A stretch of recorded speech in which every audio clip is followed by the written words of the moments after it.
안녕하세요, 헌터입니다. 오늘 분석해볼 기업은 셀트리온입니다. 주가는 장기간 박스권 구간 안에 좀 갇힌 모습이었습니다만 최근에 또 좋은 흐름 이어가면서 박스권 상단을 드디어 깨고 올라갔습니다. 자, 이후에 변동성이 좀 나오고 있지만 여전히 상승 추세 강하게 이어지고 있고요. 벌써 전저점 대비해서도 40%가 오른 상황입니다.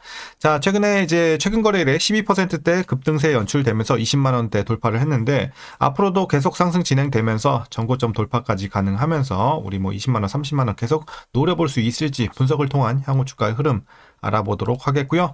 자, 이제 보유자분들 대응이 중요하겠죠. 특히 목표가 설정부터 물려 계신 분들의 대응 많지는 않겠지만 그리고 신규 진입 관점까지 다양한 투자 전략도 함께 알아보도록 하겠습니다. 자, 이어서 수급 상황 보시겠습니다. 한 달 기준으로 개인이 팔았고요. 외국인과 기관이 샀습니다. 자, 다만 최근 거래일에 거래량이 굉장히 좀 크게 터지면서 이 부분이 가장 크게 반영이 됐기 때문에 이렇게 보시면 되겠고, 얼마 전까지는 사실 개인, 외국인, 기관 모두 셋 다 팔고 나가는 상황이었습니다. 자, 다만 최근 거래일에 이렇게 거래량 크게 터지면서 외국인과 기관의 수급이 어쨌든 상승을 크게 이끌어냈습니다. 자, 이어서 신용잔고를 보시겠습니다. 최근에 0.94% 기록, 큰 변동은 없습니다. 과거 대비해서 거의 비슷한 수치 안정적으로 이어지고 있습니다. 문제 없고요. 공매도 살펴보도록 하겠습니다. 최근 매매 비중 보시게 되면 거의 한 4, 5% 정도 평균적으로 나오는 것 같습니다. 한 자릿수 꾸준하게 유지되고 있고 나쁘지 않습니다. 자, 그리고 대차잔고가 중요한데 지금은 계속해서 우하향하는 기조 보여지고 있습니다. 그래서 지금은 공매도 관련해서는 전혀 걱정할 게 없는 상황입니다. 아주 좋고요. 자, 이어서 재무제표 분석 들어가 보도록 하겠습니다. 먼저 2020년도 매출부터 보겠습니다. 1조 8천 횡보 이후 2조 돌파. 자, 마찬가지로 계단식 상승입니다. 또 횡보했다가 3조 돌파. 자, 올해는 드디어 4조 찍습니다. 내년 후년 가면서도 가파른 상승은 이어지면서 거의 5조, 6조까지도 계속 노려볼 전망입니다. 우상향 기조 괜찮고요. 영업이익 보겠습니다. 7천에서 횡보 이후에 조금 눌리면서 6천대까지 내려갔다가 작년에 4,900. 자, 드디어 올해 큰 반등 오랜만에 나와주면서 1조 그냥 한 번에 돌파를 해버립니다. 어쨌든 확실히 실적 모멘텀은 올해가 가장 회복세도 그렇고 가장 크게 들어왔다 보시면 되겠고, 내년 후년 전망도 상당히 좋습니다. 가파른 상승은 여전히 진행될 것으로 예상치 나오고 있습니다. 당기순이익도 마찬가지로 작년 저점 이후 올해 2배 이상 반등, 내년 후년 가면서 더 가파른 상승 계속 기대를 해볼 수 있겠습니다. 자, 그럼 이어서 분기별로 전년 대비 영업이익만 한번 비교해 보도록 하겠습니다. 먼저 지난 3분기에는 2,000에서 3,000으로 크게 뛰었죠. 4분기도 1,900에서 4,000대로 2배 이상. 자, 1분기도 1,400에서 3,200 좋고요. 2분기도 2,400에서 3,700. 자, 각각 전년 대비해서 거의 2배 가까이씩 올라가고 있어요. 전년 대비해서 각 분기별로. 자, 그렇기 때문에 전년 대비해서도 상당히 분기별로 좋은 상황입니다. 자, 실적 아주 좋고요. 이어서 부채 비율 살펴보도록 하겠습니다. 과거 40대에서 조금 내려오면서 최근에는 30, 10까지 내려왔어요. 올해 조금 올라서 20대. 자, 내년 후년도 비슷한 20대 유지가 될 전망입니다. 과거에도 위험한 적도 없었고 최근에는 더 좋아진 재무 건전성입니다. 부채 비율 굉장히 낮습니다. 좋아 보이고요. ROE 보겠습니다. ROE도 괜찮습니다. 과거에는 이제 두 자릿수 기록을 하면서 17, 16, 13 기록을 했는데 최근에 좀 악화가 되면서 이제 한 자릿수로 떨어졌어요. 다만 올해 반등하면서 5 근처까지 올라오고 있고 내년 후년 가면서 꾸준하게 회복될 전망입니다. 다만 아직은 두 자릿수까지는 조금 시간이 걸릴 것 같습니다. 자, 회복되고 있다에 좀 의미를 둬야 될 것 같고요.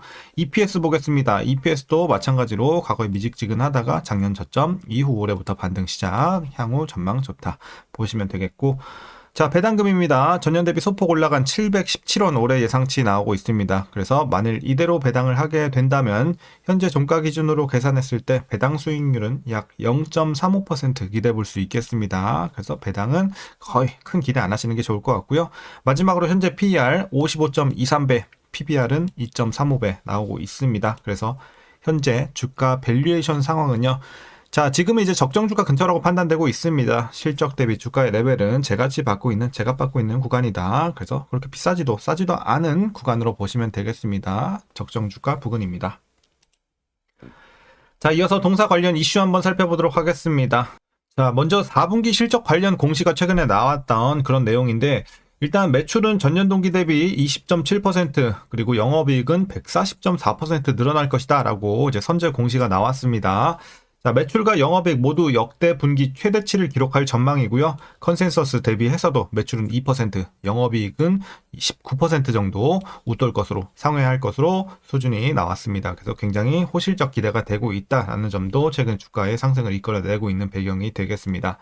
자, 셀트리온은 램시마 SC, 유플라이마, 베그젤마, 스테키마 등 이 고수익 신규 제품 판매가 빠르게 확대되면서 매출 내 비중이 60%를 넘어서 실적 개선이 가시화됐다는 소식이고요.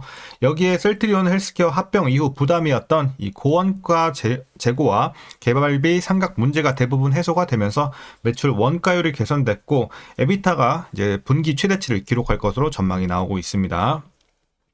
자, 그래서 어쨌든 이게 확정 실적은 아닌데 그 확정 실적 발표 전에 이렇게 선제 공시한 이유는 바로 수익성 개선에 대한 이제 회사의 어떤 자신감 피력이 되겠다라고 분석이 되고 있고, 아무래도 이제 올해 3분기까지는 작년 3분기까지는 원가율 개선 속도가 시장 기대치를 밑돌긴 했습니다만 4분기 들어서 확실히 이제 고수익 신제품 매출 비중이 본격 확대되면서 수익성 정체 국면에서 벗어남을 시사했다는 점에서 상당히 의미가 크다라고 보여지고 있습니다.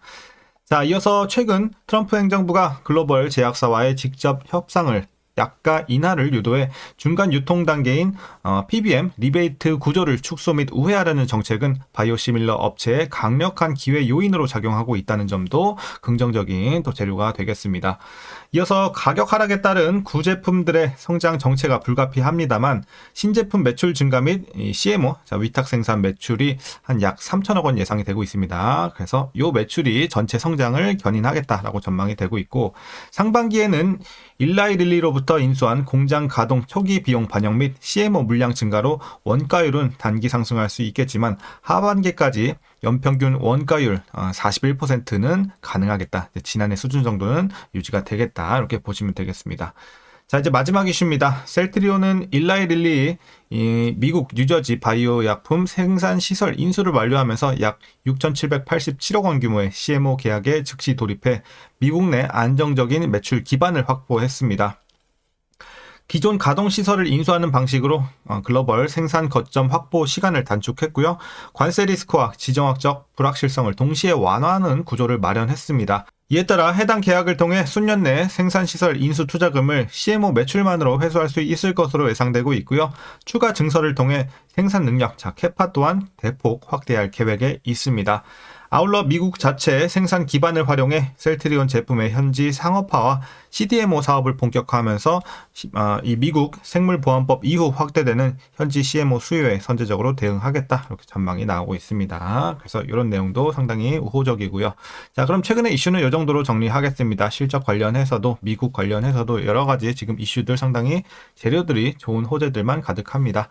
자, 그럼 이제 마지막으로 여러분들 투자 전략 설명드리면서 영상 마치도록 하겠습니다.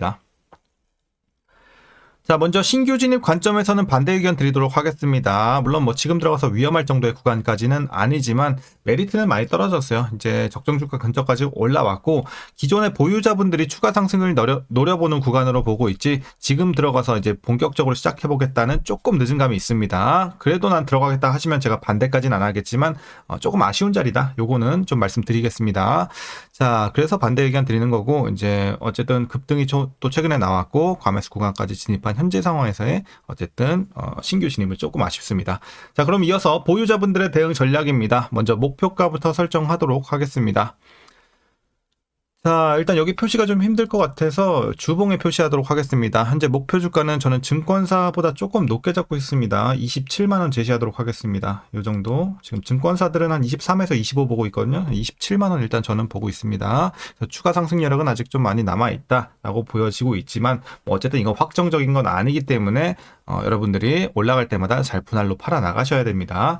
자, 그래서 그러면 이제 비중은 언제부터 줄여나가냐? 제가 봤을 때 지금부터 조금씩 줄여나가면 될 것 같아요. 지금 한 20-30% 줄이고 또 급등할 때 또 20-30% 이런 식으로 분할로 여러분들 한 3분할 내지는 뭐 이런 식으로 좀 진행하시면서 최종으로는 27만원까지 보시는 목표 잡고서 좀 더 추가 상승 여력 노려보시면 되겠고, 그 전에라도 본인이 만족하면 그냥 나오시면 되는 거예요. 무조건 홀딩해야 된다까지는 뭐 그런 건 없기 때문에 여러분들이 잘 생각하셔서 어쨌든 분할로 잘 팔아 나가시면서 27만 원까지는 지금 재료로선 볼 수 있다 정도로 말씀드리겠습니다. 자, 그리고 이제 마지막으로 위에서 물려 계신 분들의 대응 전략입니다. 라인은 하나만 더 드리면 될 것 같습니다. 23만 원 라인 되겠습니다. 이 정도.